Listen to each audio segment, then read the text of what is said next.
have to repeat it like I did last week, where our theme this year is? Light up Rotary! Thank you. Please turn off your noisemakers, pass the cart bucket. For Alzheimer's research, Trey Helms will lead us in our song and pledge. Good afternoon. Good afternoon. Let's turn to page 122, number 80, in honor of the upcoming flag holiday on the 14th, and sing You're a Grand Old Flag.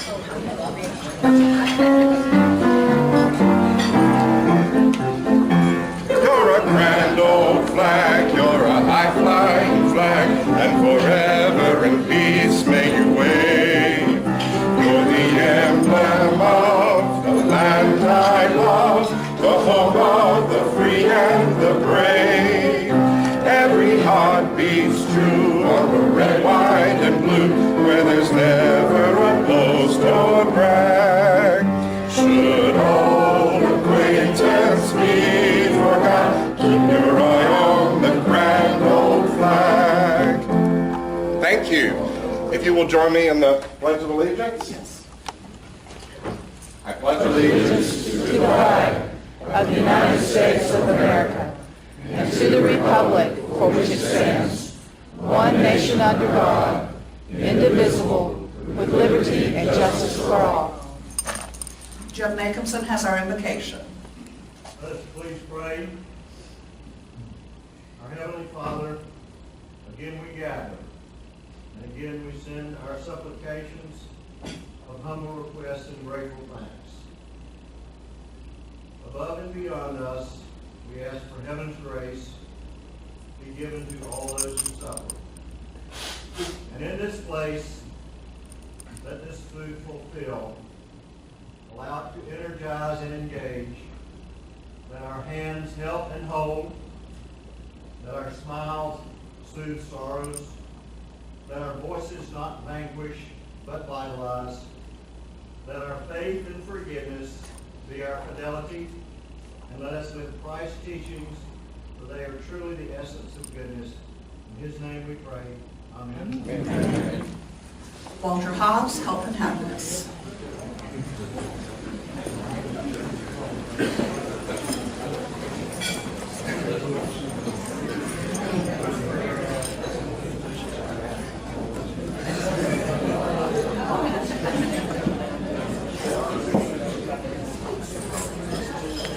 Hello everyone, and welcome to the Rotary Club of Gastonia. Lovely summer day. Jim Nakumson, I was really impressed with that prayer. You lobbying for a part-time job over the president of what is it? You are Methodist, right? I studied under Paul Barrier. Paul Barrier. A lot of those of you who don't remember Paul had the D's and thous. That's how we spoke. And he would have 5-minute prayers. It was like, yeah, painful. Visiting Rotarians. We got any?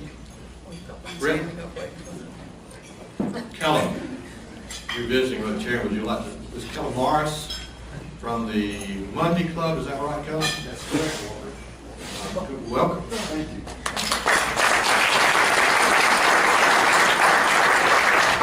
Anybody else? How about guests of Rotarians? Joe? I have my daughter Tanya with me today. Tanya is, she's graduate with Department of Well, but she's been working for Security City, my wife's company, for X number of years. It's also active. So, thank you, Tanya, for doing it.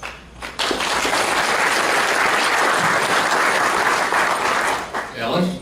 Yeah, I'm pleased to have Meg with me today, my 48-year-old bride. 48 years.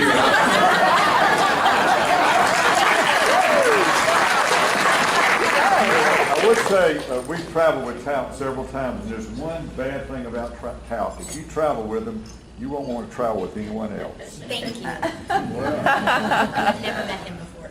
If you're going to screw that line up, Ellis, that's the way to do it. 48 years old. Right? Yeah, Rob.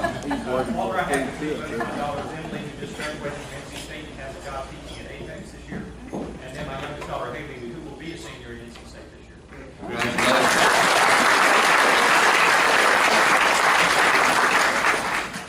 I would say something about it. Wait. Big Claudio Fuente, who is from Havana, Cuba.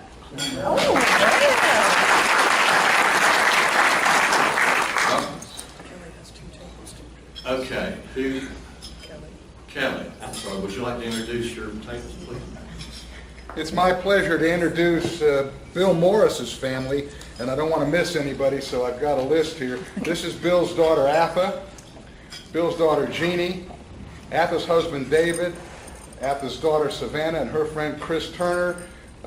This is Trilby Coleman, granddaughter and great-granddaughter, Annie Coleman. This is David Smith over here. And I don't think I missed anybody. Did I get everybody right? We got everybody.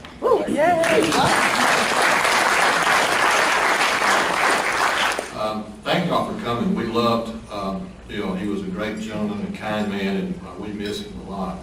I miss him because he's an old Marine, but that's another story.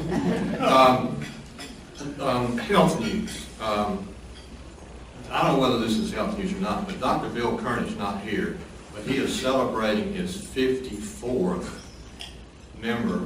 years as a member of this Rotary Club. So if you see him, tell him, congratulations, didn't think you'd live that long. Jake Gray has gout in his knee, I want everybody to know. Marshall LaVar is back home and resting and working several hours a day, perhaps. I thought when he went down to the beach he had a motorcycle accident, like Harry. But apparently he had a clot in his arm and an aneurysm or something. And they were messing with that, and they found another one up underneath the collarbone. So he was in pretty serious heart stroke out situation. But he's getting over it and recovering, so that's what happened to Marshall. A little happiness information here. I noticed Sidnor's not here, but his mother, did y'all see this lovely thing in the paper about Sidnor Thompson's mother, 92 years old, finished the marathon? You know, if you're looking for a date to the dance, a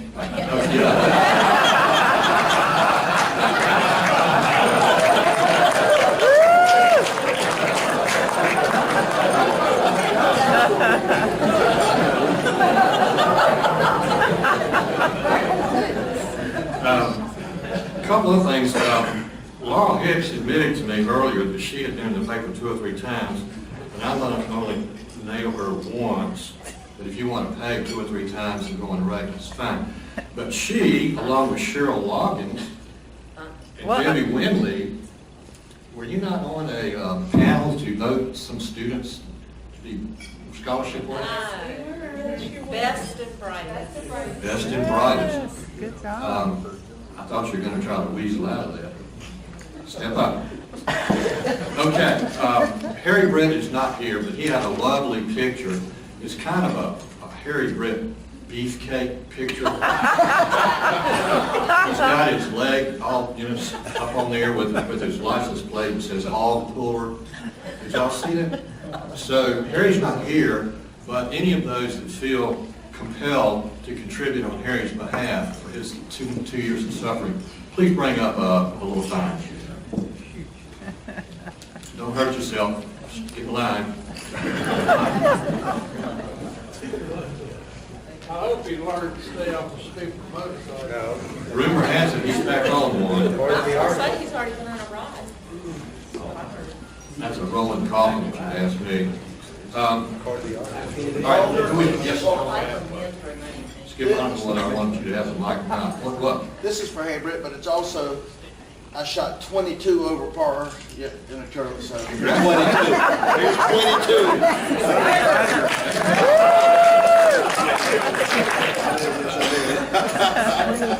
It's getting better. It's getting better. Did you quit on 15?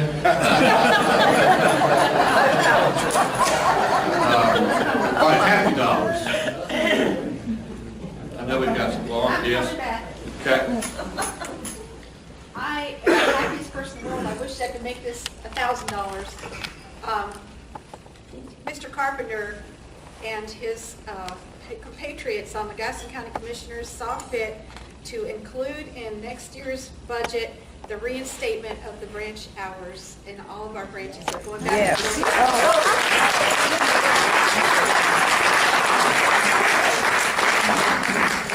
Any more happy dollars? Okay, thank you. Okay, didn't make it into the program this week, but we do have a program for next week, for June 18th. Lissa Mosadai, our own, who is the parish nurse for First United Methodist Church and First Presbyterian, will be speaking to us about promoting healthcare in Gaston County, including a new program for senior healthcare. So I know a lot of us will want to be in attendance for that. I am pleased to say that President-elect Trump has made it back safely from Sao Paulo, and he is recovering and recuperating, trying to get his mind and body in the same time zone. He said that his first post-conference observation was that this club should be giving best practices presentations because we are that good. Yes. This past fall, we lost part of our Rotary family with the passing of Bill Morris. He will never be forgotten. He was one of a kind, and we miss him. Today, we remember and recognize him with a special resolution, and I would like to ask David Christie to come forward and read the resolution.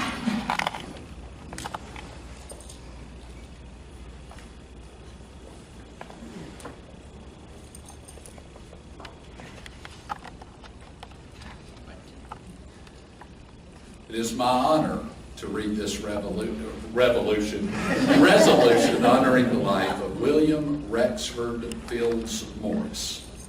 Whereas William Rexford Fields Morris, son of Bessie Poole, a Ziegfeld Follies girl, and W.C. Fields, noted vaudeville comedian and actor, grew up in a foster home in New Jersey, did not know his parents until he was 12, and only met his father one time. And whereas, following high school graduation, he hitchhiked to Texas, where he met and married Roberta Mabry Morris, with whom he had 4 children. And whereas, he joined the 36th National Guard Infantry Division, which was later federalized as the Army, serving in Africa, Italy, France, and Germany during World War II, and later serving 4 years in the United States Marine Corps. And whereas, following his military career, he worked as executive director of Junior Achievement in Florida, retiring in 1982 after 25 years of service. And whereas in retirement, he moved to McAdenville, Gaston County, North Carolina, to be closer to family, immersing himself in the community, joining First Presbyterian Church in Gastonia, Rotary Club of Gastonia, his 4th Rotary Club membership, Gaston Memorial Hospital Auxiliary, where he served as its first and only male president, and as contributor and editor of the auxiliary newsletter, was a member of the Marine Corps League, World War II Last Man's Club, American Legion Post 23, and served on the Gaston County Veterans Council. And whereas he died on November 28, 2014, at the age of 97, leaving a void at the Rotary table, and we miss his smile, the twinkle in his eye, his jokes, and especially his red Marine Corps League red blazer. Be it therefore resolved, this 11th day of June 2015, that the Rotary Club of Gastonia gives formal expression of its deepest sympathy to the family of William Rexford Fields Morris, and does hereby acknowledge his many contributions to our nation and community, and directs that this resolution be spread upon the minutes of the Board of Directors and a copy given to his family. Respectfully signed by President Ring and Secretary Sherrill. And we honor you all in Bill's memory.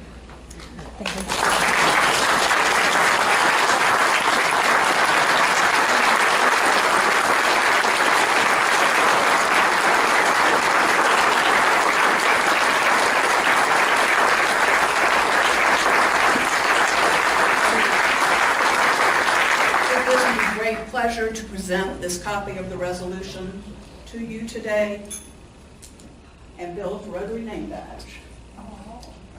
Thanks for sharing him with us. Thank you. Daddy's best stories always started with what happened at the Rotary. Would you like to say anything else? I'd just like to say how much this meant, the whole club meant to him. Yes. On his 95th birthday, y'all got him this enormous card and signed it. And one of the things he said is when he died, he wanted to make sure that that card was at his funeral. And we did. We put your card at his funeral. So thank you. So, You gave yeah, him thank you. many years. Many years of happiness. And you gave us lots and lots of things to laugh at. So we thank you. Thank you so much.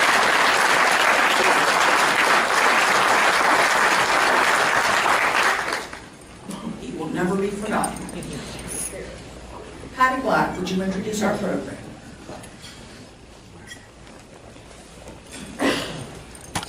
Thank you, President Ring. I'm pleased today to introduce you to Laura Shapiro. Laura is somebody that I have known for I don't know how many years now as the person who is my representative for a company called Talk Tours, or Talk Tours as it's known here in the South. So I've known her for a while, and she actually is now a transplant of 5 years to the Charlotte area. She found her way from Connecticut down here, so we want to welcome her first to our neck of the woods and to the Charlotte area as well. Laura has traveled a lot of the world, and she's going to tell you some things about herself, so I'm not going to tell you a whole lot about her because she will let you know the many things that she has done with this company.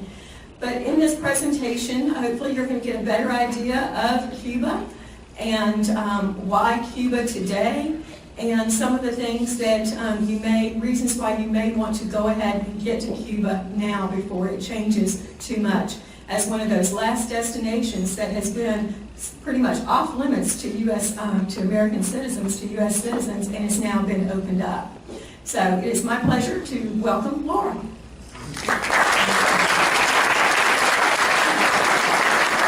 Good afternoon, everybody. Can you hear me okay? Good. Thank you so much to Patty. Thank you to everybody here at Rotary and to BF who made this all happen. I appreciate this opportunity to come and speak to you. And now that I know there is someone in the room from Havana, I apologize in advance for any mispronunciations. I do not speak Spanish, unfortunately, but thank you for being here with us.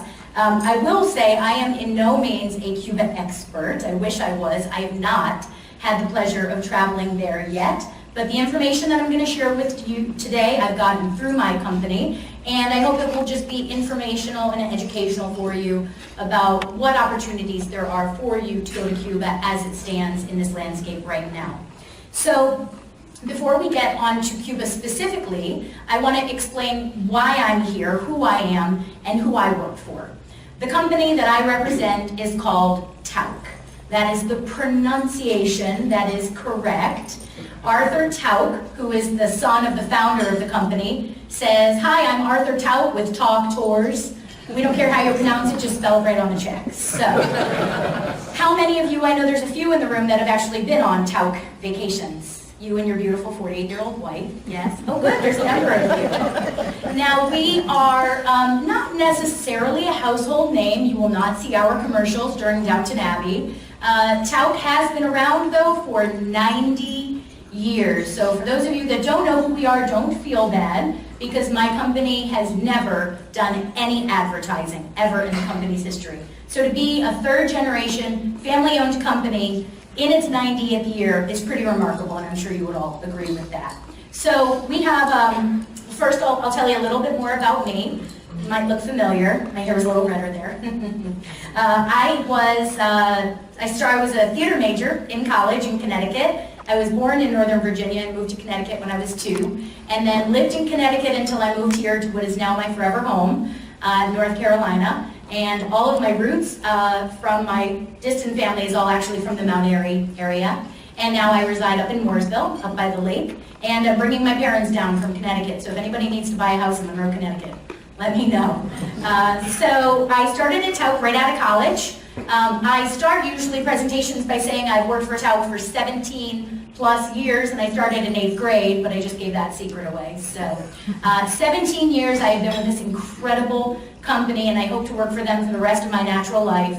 They are an amazing organization, and within my 17 years, I've held a number of positions, not shocking, as a tour director, because I do love the microphone, and I guided tours in New England, Eastern Canada. I also did the Yellowstone, Grand Tetons, and Mount Rushmore itineraries, and I myself have been to 44 U.S. states and 3 continents.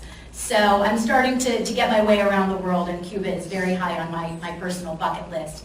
So I moved to the North Carolina area to become a sales rep 5 years ago. So what I do is I visit the travel agents in 8 states in the Southeast, and it is my job to make sure that they're selling me. And it is a wonderful job because I can talk about Tauck till I'm blue in the face, and it is just a great company to represent. So it's an honor to be here and to work with Patty on a regular basis. So Tauck believes that travel should be fun, it should be easy, it should be educational, and it should be worry-free. And that is what Tauck is all about. Our company's philosophy is how you see the world matters. And it's that how that we think of every time we design an itinerary. Because there's a lot of inexpensive ways to travel, and then there's some more expensive ways to travel. And while we're at the higher end of that spectrum, you get what you pay for. We got our start all the way back in 1925. Arthur Tauck Sr. was living in New Jersey, and he was working at a local bank, and it was his job to get the coins, which at the time they used cigar boxes to store, to get them down the dumbwaiter into the vault at the end of every single close of business.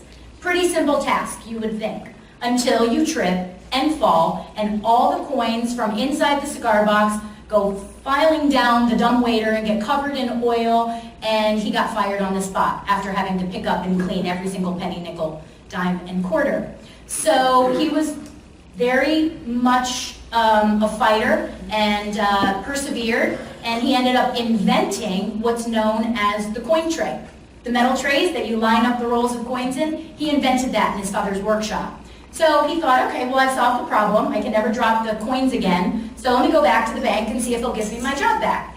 And they looked at him and they said, nope, that's the dumbest thing we've ever heard of. You're still fired. And he thought, well, I think this is a pretty good idea. Let me go try some other banks. And that he did. He got into Studebaker. He left New Jersey, I guess on what is now known as 95, and he traveled north into New England in September. And little did he know how beautiful it was up there that time of year. So he was traveling for weeks on end, selling these coin trays to banks all over New England, and what he noticed was he never saw any other people other than businessmen. And he was staying at bed and breakfasts, and he was enjoying some local restaurants, and would occasionally have time to maybe take in a park or a museum. And he just felt, what a shame that there's no leisure travelers out here enjoying all that New England has to offer. So he came back home and he ran an ad in the local Newark Times, and it said, join me, Arthur Tauck, on a fun-filled, all expenses paid, 1-week vacation through New England, $69. Now you just have to add a couple zeros to that, and you're more in our ballpark. But he did. He took 7 people with him. This is part of that group, and they went off on an unforgettable journey that he thought would be a one-time thing and turned into one of the world's greatest tour companies many years later. So if we've operated from 1925 until 2015, you all know your history and how much our company has been through. We did have to shut our doors during the Depression, and then we're thankfully able to reopen and become one of the leading tour companies. We operated solely in the U.S. and Canada until the 1990s, and now we're on all 7 continents and operate trips 365 days a year. Company is headquartered in Connecticut, and they're currently in Norwalk, Connecticut, and will be relocating very soon to Wilton, Connecticut, for any of you that are from there. So still family owned, still family operated. Now it's the 3rd generation at the helm. Of course, Arthur Sr. has since passed, and now Arthur Jr. is our chairman of the board, and he is in his mid-80s, and he will be passing the torch down to his children to carry on our legacy. So what makes Tauck pretty special is that we are nothing like any other company that's out there that does what we do, escorted tours. So everything that Tauck offers is very much group travel. It's all organized. You know, you have that idea in your head of those bus tour people, and you see the people with the bags and the jackets and the name tags and the person carrying the flag and follow me, and you know, you see this herd of people standing in a hotel lobby. It's everything that we are not. I like to call us the anti-tour tour operator. And it's because we are trying to give you the best experience in a destination to help you learn and help you understand these different cultures, but doing it in a way that makes you feel very VIP and very special. So we're all about exclusive access and giving you access to things you would never be able to do on your own. We take people to the Vatican after hours when it's closed to the public. You are standing inside the Sistine Chapel without 2,000 of your not-so-closest friends. And as I said, you get what you pay for, and then some. And every one of you that raised your hands that have traveled with us will agree with this, that we all work so very hard for our money, and you want to make sure that you get what you pay for in anything in life. And with TAUT, I guarantee that you will, because we include virtually every cost of your vacation up front, which makes it a lot easier. There's no nickel and diming. So TAUT does offer 6 different ways to see the world. Whether you want to travel on a land journey, whether it be a motor coach, we call them motor coaches, not buses, a luxurious motor coach, whether it be in the US or in Europe or up in Canada. We also do family programs for some of the younger generation that want to experience the love of travel. We do small ship cruises, meaning 250 people on a boat and smaller, more like yachts and expedition vessels. River cruising, which I don't have to say is the hottest thing in travel these days. We have some very culturally enhanced itineraries throughout Europe and North America called Culturious, and then we do some very special events, things like the Kentucky Derby, and next year we'll be doing an event at the Rose Bowl. So now to the reason why I was brought here today, to the amazing country of Cuba. So Cuba has been all over the news as of late. And it really has always almost been in the news for everybody. We as Americans are certainly fascinated. We have a little bit of a tumultuous history, but a fascinating one at least. And now that it is starting to open up to U.S. travel, there has been such an influx of people that want to go there. So hopefully what I'll do today is explain how you can get there and even why you would want to get there. Of course, Cuba is only 90 short miles away from the tip of Florida. So one reason why people are so anxious to get to Cuba is because we've been told for so long that we can't go. So the minute we say that we can, people want to go just because we've been told we can't. So that's a huge guiding force of why people want to go. Many of you probably lived through the Cuban Revolution and have stories or family members that experienced all that was going on back in that time. So part of it is maybe reliving some of that history, even though it wasn't necessarily the happiest of times. It is so close, yet so far. We all go to the Caribbean for vacations all the time, but this is just that one place that we've been told we're not able to travel to. But really, the reason you should want to go to Cuba is for the cultural exploration. From what I hear from my colleagues and clients that have traveled, they say it is by far the best trip they have ever taken because of the people in Cuba. We started doing these, what's called people-to-people cultural exchange trips to Cuba back in 2012. And when we started doing these, we had to go through the Department of Treasury and specifically the Office of Foreign Asset Control, which is called OFAC. And we had to get this very detailed, specific license to be able to do these trips. Even though we had an 89-year-old history as a tour company, we still had to dot every I and cross every T. And we worked so closely with our travel agent partners like Patty. And they weren't allowed to mention it, they weren't allowed to promote it, they weren't allowed to advertise it. It was all basically on the hush. It was, well, there might be this program, and we were taking bookings, but it was just all very quiet, very kind of under the table because it was so rare, even in 2012, to be able to go there. And over the last 3 years, boy, have things loosened up. Eventually, we were able to market it, we were able to advertise it, travel agents were able to advertise it, people were starting to flock. And then all of these things started changing with our government.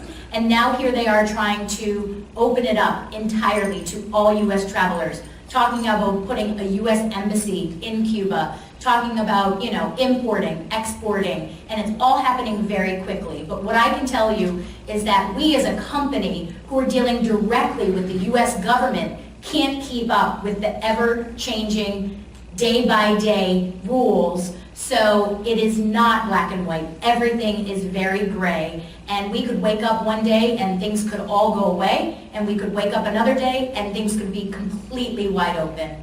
So how can you get to Cuba?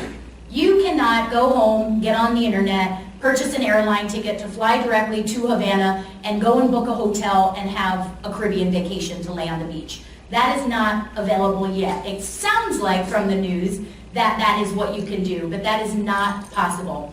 There are currently looser licenses that are available. There are 12 general licenses that you have to fit in one of those 12 buckets in order to be able to travel to Cuba, and it still requires a lot of paperwork.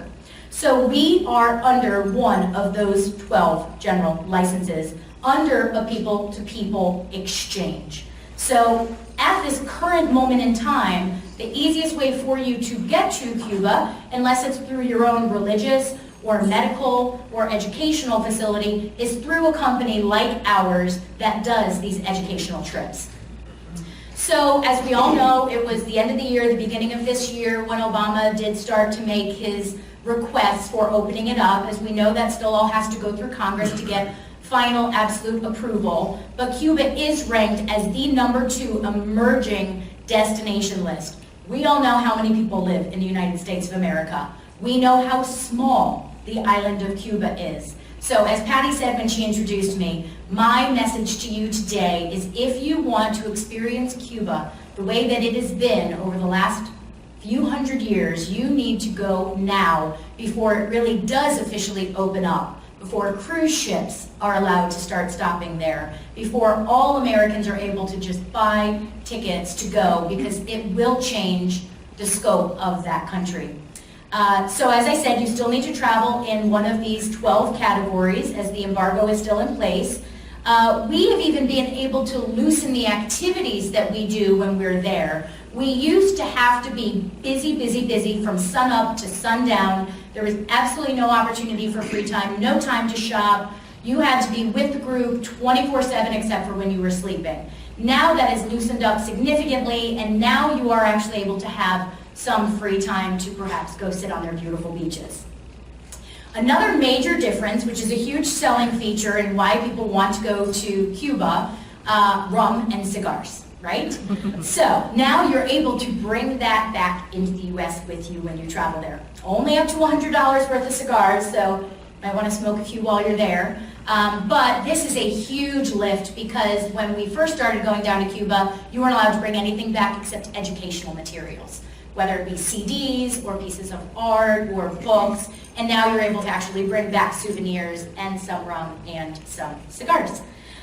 So they still recommend that you use cash. They use what's known as Cuban convertible pesos, which is a currency that is specific to foreign travelers, and you can exchange your U.S. cash in the hotels there to be able to use that money there. Credit cards are starting to become available, but I would not certainly have that be your sole financial way of getting around. Now with us, we include everything, so there's very little out of pocket, but I'm sure there'll be some things that you want to purchase, especially from the local artists. So I'm just going to speak in general about what our program offers you the opportunity to see and do when you're there. So you might be saying, well, if I can't go buy a plane ticket, how can you? Well, we have to charter. We have to charter flights from Miami. So our program does begin in Miami, and then very, very early the next morning, like a 4:30 a.m. wake up, you are off to the Miami airport and whisked away to, as I heard from fellow Rotarian, the cleanest airport in the Caribbean, right? And so you're whisked down to the airport in Havana, where you then do begin your journey. So we have offered 2 different types of trips down there. We've offered one that is Havana only, and then we've offered one that does Havana plus the entire eastern seaboard of the island of Cuba. At this moment in time, we're only operating the Havana only, and as of 2016, we'll be opening and offering both programs. So this program does primarily stay in Havana, but does get out into some of the countryside as well. So with us, what are the benefits of going with either my company or another company that does trips similar to ours? We have bilingual tout directors, because I'm sure many people do speak a lot of English, but not everybody does. We also have Cuban guides that accompany our trips. With us, because you're in our safe hands and on our motor coaches, safety should be of absolutely no concern. We do allow you this now newly added free time to explore either Old Town or explore the beach areas. I think Americans have to go with a proper expectation to Cuba. You know, some of us have gotten maybe a little spoiled in five-star luxury travel, and this is a different type of luxury travel down to Cuba. But I think you go with an open mind and you appreciate what they have to offer. But I don't think that you'll necessarily be getting Chateaubriand and escargot and things of that for dinner. But boy, those Cuban sandwiches are really good, right? So you will eat in a lot of paladars, which are privately owned restaurants, oftentimes in people's homes, or homes that have been converted into a restaurant, and that it's all home-cooked food, and it is delicious. So we talk a little bit about purchases, and with us, you don't have to pay anything out of pocket for any meals. Most alcohol is included, all of your gratuities, basically everything once you are on the trip. Cuba does require a visa for American travelers, and we do take care of that in your booking process.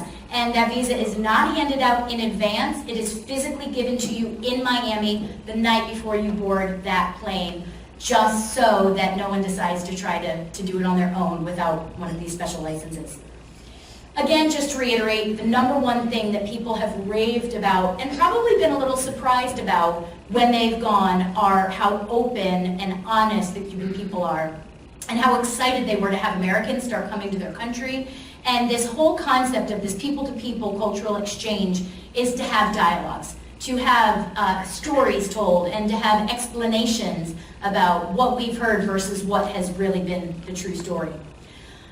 Getting back to the whole five-star concept, the hotels are growing exponentially around Cuba, and I would say that they would probably be more of what we're used to in a 3 to 4 star situation. This is the hotel that we particularly stay in Havana, which is called the Malia Habana, which is a popular chain, and it is absolutely lovely. I think that's the largest bed I've ever seen in my life. You could probably sleep a family of 5 in that. It's like triple king.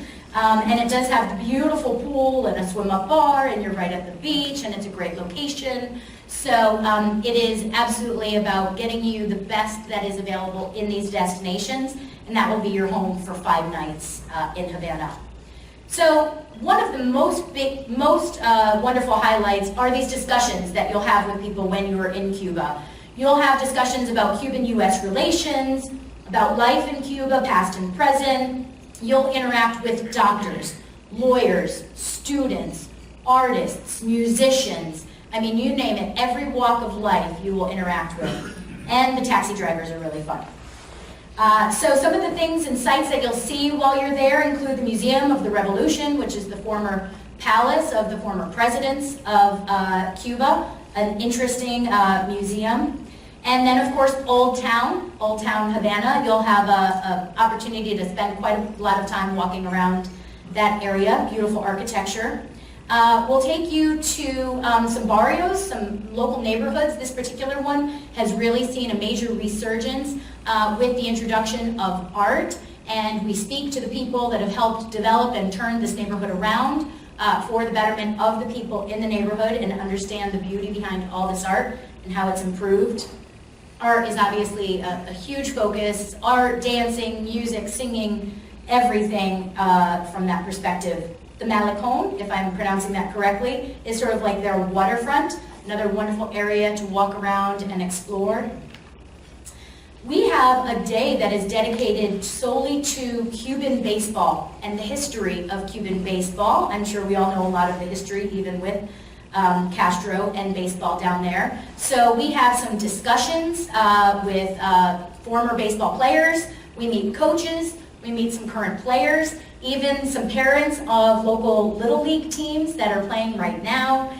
We have lunch with some retired players, so if you're baseball lovers, I'm sure this would be a fascinating, fascinating experience for you. Who knows, maybe they'll even let you pick up a ball and a bat and get out there on one of the fields and have a pickup game.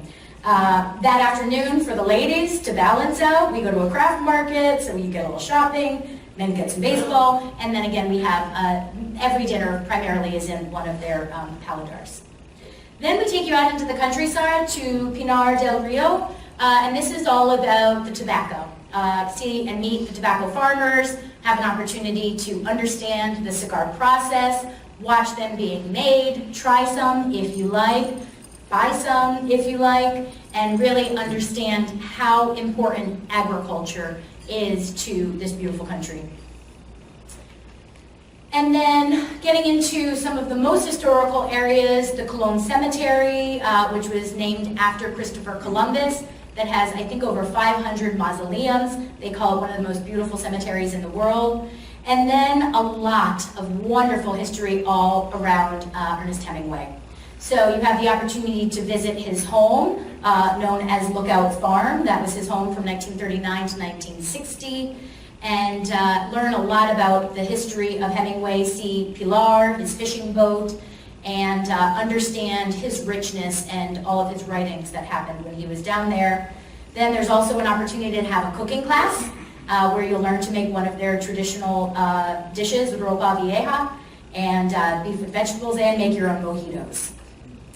And then really, I just hope that this gives you some sort of an insight into what this country is about, what opportunities are presented there. I think, like I said, as it starts to open up more and more to individual U.S. traveler, it will certainly affect, hopefully not negatively, but will affect the country. And I wonder if they're ready for, tens and tens and tens of thousands of tourists.